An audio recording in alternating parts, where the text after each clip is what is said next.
Life is like a mountain railroad with an engineer that's brave. You must make the run successful from the cradle to the grave. Watch the curves, the fills, the tunnels, never falter, never fail. Keep your hand upon the throttle and your eye on the rail. Blessed Savior, thou wilt guide us till we reach that blissful shore, where the angels wait to join us in thy praise forever.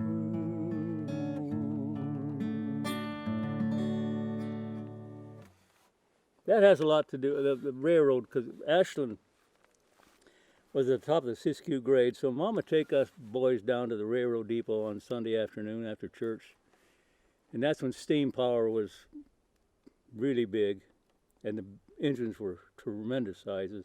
They were shipping cattle at the time, and there'd be a mile of, seemed like a mile at the time, of railroad cars all full of cattle.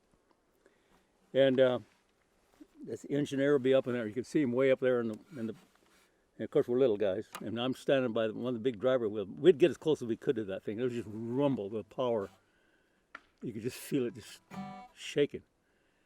And engineer he knew we were down there, so one time, I'll never forget, he's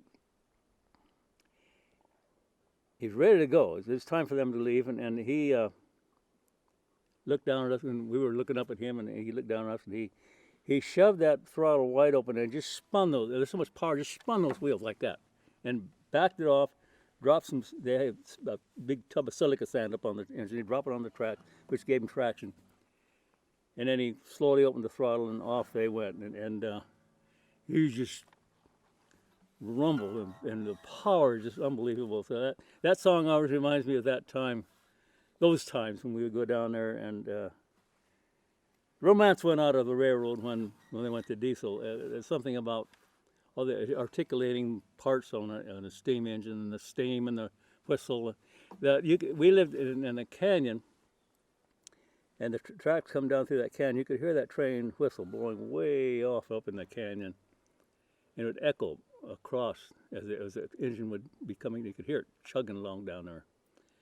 And I would love to hear that sound again. An air horn just doesn't quite cut it.